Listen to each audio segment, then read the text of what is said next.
Dopo averne saggiato tutte quante le caratteristiche e soprattutto le sue capacità su strada, è arrivato il momento finalmente di focalizzarci in un video focus infotainment, appunto, sulla tecnologia di bordo completa della nuova Renault Arcana, grazie agli amici ed insieme agli amici soprattutto di Gruppo Marino. Non esitiamo ancora, scopriamola insieme. Focalizziamoci prima di tutto sul sistema infotainment. Nella parte centrale abbiamo un display in configurazione verticale con dei bei bordi in gloss black da una diagonale di 9,3 pollici touchscreen, controllabile però anche in altre modalità, per esempio con i pulsanti a pianoforte in basso, delle brevi shortcut, ma in generale questo è lo schermo. Abbiamo un layout molto semplice con in alto la temperatura esterna, il centro notifiche con la freccetta torniamo indietro, la scelta dell'utente con anche le personalizzazioni per resettare il profilo, per modificare il nome, l'immagine o anche le impostazioni personalizzate come la scelta della lingua,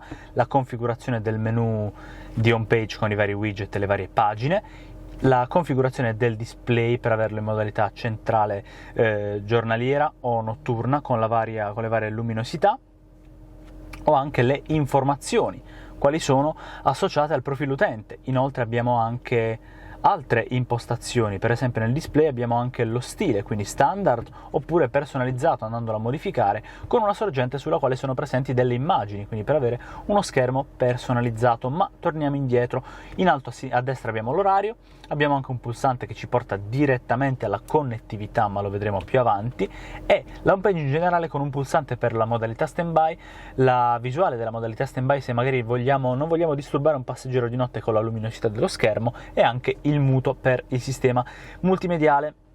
Abbiamo l'accesso a tutte le finestre con tutti i pulsanti, il pulsante per la home page, più e meno per il volume dell'impianto audio di questa vettura. Le home page sono tre, la prima è questa con il navigatore nella metà in alto, la radio e il telefono nella metà in basso, il MySense, quindi la scelta delle modalità di guida, gli ADAS, o anche una terza pagina che è vuota sulla quale possiamo aggiungere dei widget. Ma andiamo per ordine, premiamo su questo pulsante che ci dà accesso al menu principale. Andiamo alla navigazione con una mappa con funzionalità pinch to zoom, veramente una mappa fluidissima che fa perdonare magari la mancanza di un feedback aptico perché si controlla veramente in maniera facile. Andiamo a ricentrare sulla piccola Arcana, anzi in questo momento penso sia una Zoe, però non ne sono sicuro, devo andarla a modificare tramite la visualizzazione della mia auto che a breve vedremo. Abbiamo la modifica della visuale, quindi con una visuale a volo d'uccello, quindi in 3D, una visuale zenitale con il nord puntato in alto, o anche la visuale dell'intero percorso che possiamo immettere. Ma torniamo nella visuale a volo d'uccello, con più e meno possiamo andare a zoomare dentro e fuori. Con questo pulsante possiamo avere accesso alle impostazioni, vediamo menu, ci porta a trovare un indirizzo per nazione, città, via e numero civico. Possiamo anche avere delle coordinate, salvare in preferiti l'indirizzo e cercare per punti di interesse vicini le destinazioni precedenti con la cronologia, oppure un percorso precedente, e andare a cancellare o a mettere in ordine tutte queste destinazioni. I preferiti, per esempio casa o lavoro, che possiamo aggiungere, o i percorsi preferiti. La ricerca per punti di interesse, ad esempio le stazioni di servizio, il parcheggio, ma anche la concessionaria Renault o l'ospedale. Le coordinate, con l'inserimento per le coordinate con nord, sud, ovest ed est, per raggiungere una destinazione precisa che magari non è raggiungibile tramite un canonico punto di interesse. Il percorso, possiamo cancellare l'attuale, crearne uno con varie tappe, o anche selezionare delle aree da evitare, magari un centro che sappiamo essere spesso congestionato, la panoramica del percorso, i dettagli con le varie fermate e anche la simulazione della navigazione su questo percorso. Qui abbiamo la mappa del traffico, quindi in live ci dice il traffico nelle varie aree della zona in cui ci troviamo. Tra l'altro in questo video sentirete il motore termico accendersi o spegnersi in base appunto al consumo energetico della modalità IV elettrica. E infine le impostazioni, che sono le stesse che possiamo trovare anche in questa home della navigazione cliccando qui. Abbiamo le impostazioni del percorso, della mappa e anche il reset delle impostazioni. Ma andiamo per ordine. Tipo di percorso: veloce, ecologico, economico o corto, non sempre sono la stessa cosa.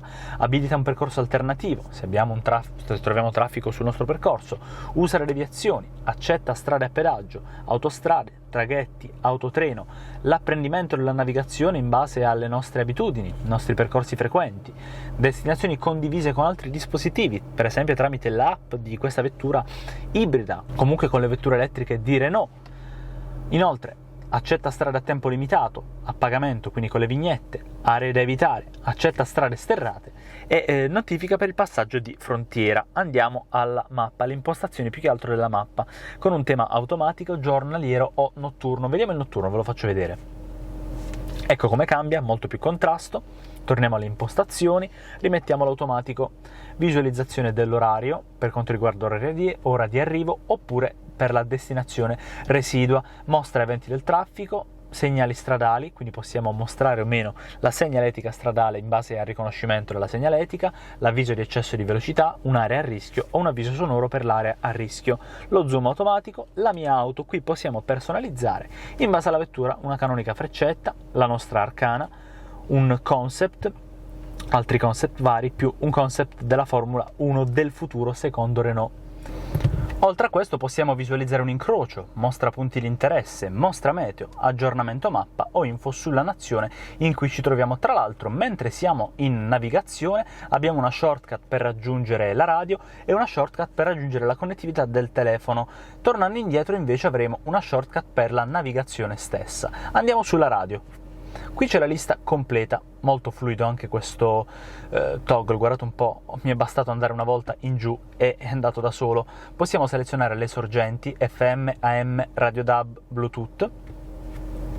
Possiamo andare per singoli canali, avanti o indietro, e metterla nei preferiti, la stazione su cui ci troviamo. I preset, quindi le stazioni preferite, ne possiamo scegliere tantissime, fino a 27, guardate un po'. Possiamo andare alle impostazioni della radio digitale con il testo radio, simulcast, le informazioni del traffico e gli annunci, oltre che alle impostazioni dell'impianto audio in base ad un'equalizzazione lounge, natural, live, quindi con un riverbero se vogliamo, club o tornare sul lounge. Il bilanciamento all'interno dell'abitacolo può essere centrato nell'abitacolo, centrato nell'anteriore o manuale. Vedete un po', possiamo spostarci ma noi lo vogliamo ricentrare. Torniamo indietro. L'adattamento del volume in base alla velocità, bassi, medi e acuti, tra l'altro la vettura si è riaccesa perché è rientrata benzina, e il volume uniforme di tutte le sorgenti audio. Oltre a questo abbiamo altre impostazioni sonore, quelle delle istruzioni vocali, tipo di voce maschile o femminile, la guida vocale con il suo volume, l'indicazione vocale con il suo volume, solo segnali acustici e non indicazioni vocali. Mettendo su on appunto lo attiviamo, e parlare prima del segnale acustico. Impostazioni del telefono, abbiamo la suoneria, ci simula un po' il volume della suoneria, e anche telefono viva voce con il suo volume. Su altro invece abbiamo impostazioni suono dell'assistenza al parcheggio, quindi dei sensori, e anche il volume dei sensori. Possiamo anche spegnerlo, ma noi lo lasciamo ovviamente acceso. Volume e suono dell'indicatore di svolta, bassa, media o alta, il benvenuto con il segnale sonoro e il suono della pressione tasto, che adesso è spento, ma io vi consiglio di tenere sempre acceso, dal momento che quest'auto non ha un feedback aptico dello schermo e quindi potrebbe essere utile se magari siete in viaggio e volete sapere se effettivamente avete cliccato col vostro dito da qualche parte. Inoltre possiamo qui resettare. Torniamo indietro al menu. Andiamo a musica, dove però non abbiamo nessuna sorgente Bluetooth collegata e non ve lo farò vedere in questo video, ma nel prossimo che uscirà domani, promesso. In telefono idem, non abbiamo collegato nulla, o meglio, adesso sono collegato col mio telefono, posso collegarlo, c'è anche quello di Giuseppe, però in realtà vi farò vedere la procedura domani nel prossimo video. In dati abbiamo il servizio di connettività che attualmente è TIM, lo stato della rete, siamo connessi con il 4G, e anche la condivisione di dati attiva. Torniamo nel main menu, diciamo nel menu principale, andiamo alle app. Possiamo visualizzare video o foto collegando via USB la sorgente. Tra l'altro, a proposito di tecnologia, abbiamo un ingresso AUX, 2 USB-A nell'anteriore e 2 nel posteriore, una presa 12 volt nell'anteriore e una nel posteriore. Andiamo su info. Pressione pneumatici, qui abbiamo l'inizializzazione del sistema per controllare e inizializzare la pressione regolare degli pneumatici o anche la qualità dell'aria. Il veicolo è dotato di un filtro per l'aria dell'abitacolo e un sensore quindi anti-inquinamento che puliscono, quindi abbiamo un riciclo automatico dell'aria e anche possiamo fare un ciclo purificatore dell'aria all'interno di questo abitacolo, utilissimo soprattutto in un momento di pandemia. Scherzi a parte, abbiamo gli aggiornamenti di questo sistema con l'aggiornamento software, delle mappe, la licenza e anche il reset alle impostazioni di fabbrica. Impostazioni, queste sono le impostazioni del veicolo e successivamente del sistema operativo. Partiamo dal primo. Assistenza alla guida, abbiamo la distanza anteriore con la previsione dei secondi che mancano appunto ad una eventuale malaugurata collisione, la frenata attiva. Qui ci mostra appunto cosa potrebbe succedere, una previsione e la spiegazione, la lettura della segnaletica stradale con il riconoscimento e quant'altro che abbiamo visto prima, il mantenimento di corsia con la vibrazione e l'avvertimento ai vari livelli e anche il sensore dell'angolo cieco sugli specchietti. Assistenza al parcheggio, possiamo avere un Easy Park Assist, quindi automatico, la videocamera che ora voglio farvi vedere con anche esposizione regolabile di 5 in 5, saturazione e contrasto, oltre alle griglie se vogliamo che ci mostrano la distanza e anche le griglie dinamiche. Guardate un po', io giro la ruota e ci fa vedere una previsione della direzione della vettura in base alla direzione delle ruote. Torniamo indietro, abbiamo il Rear Cross Traffic Alert che ci avvisa di un veicolo che sopraggiunge dietro di noi, i sensori posteriori attivati, i sensori laterali attivati e i sensori anteriori attivati con anche il suono, con la regolazione che abbiamo visto prima. Multisense, da qui possiamo scegliere la modalità di guida e non solo. In MySense configuriamola, abbiamo una propulsione regolare, uno sterzo che può essere configurato Comfort, regolare o Sport. In Sport diventa più diretto e preciso. Le luci all'interno dell'ambiente, quindi l'illuminazione d'ambiente, abbiamo questi bei colori, attualmente in MySense è rosso, è associato il rosso, con una luminosità che, perché no, mettiamola al massimo e possiamo spegnere e accendere le luci di pannelli porta e plancia. Torniamo indietro. In Sport invece l'auto diventa tutta più, se vogliamo, sportiva, si è acceso il motore termico adesso, propulsione Sport, sterzo Sport, quadro strumenti in Sport con una configurazione che vedremo dopo e le luci di un colore diverso, anche queste in rosso attualmente, ma le possiamo cambiare. Infine in Eco diventa più parsimoniosa con una propulsione Eco, lo sterzo Comfort, il quadro strumenti in Eco e anche le luci configurate. Io le ho messe in verde, ma potete sceglierle come volete. Infine configurazione auto, possiamo configurare il volume del suono dell'indicatore di svolta, ma non solo, perché questo è nella finestra guida. Nella finestra accesso abbiamo l'attivazione o disattivazione di bloccaggio automatico delle portiere, bloccaggio o sbloccaggio senza mani tramite l'avvicinamento, quindi con il keyless, la modalità silenziosa e anche il ribloccaggio automatico. Luce e tergi, possiamo avere l'attivazione del tergicristallo anteriore automatico, la passata finale dopo un lavaggio e anche il benvenuto con un segnale luminoso, con l'apertura automatica dei retrovisori, con un segnale sonoro e anche le luci dell'abitacolo automatiche. Infine possiamo resettare il tutto, ma andiamo adesso alle impostazioni di sistema, quindi impostazioni del display che può essere in stand-by personalizzato standard con anche la luminosità che abbiamo visto prima, impostazioni del suono, manco a dirsi, le abbiamo già viste, la lingua, tante lingue diverse, io la lascio in italiano per non perdermi, la tastiera in ordine alfabetico QWERTY, data e ora, configurata per il formato della data, il formato orario, l'orologio analogico digitale, l'impostazione automatica in base alla connessione e anche la data modificabile in basso manualmente. Manager di dispositivi, da qui possiamo scegliere se connettere o disconnettere un dispositivo, ma lo vedremo nel prossimo video. Modifica pagine iniziali, ci dà accesso appunto a ciò che abbiamo visto prima nella home page e anche la scelta dei profili utente. Queste sono le impostazioni, andiamo a suggerimenti e notifiche, questo è il centro notifiche, quindi dal momento che l'abbiamo già visto spostiamoci a scoprire il display completamente digitale della strumentazione dietro il volante. Andiamo per ordine, davanti ai miei occhi sul volante abbiamo due razze, ci mostrano da questo lato l'imitatore, cruise control e cruise control adattivo, da quest'altro la chiamata, i comandi vocali, andare avanti e indietro, modificare le finestre. In particolar modo voglio focalizzarmi su questi due pulsanti e anche questi altri, perché possiamo modificare. In questo momento l'auto è accesa ma sono fermo, quindi non mi metterò la cintura, o magari dai, mettiamocela così vi faccio vedere lo schermo in modalità più regolare, appunto nella sua visualizzazione.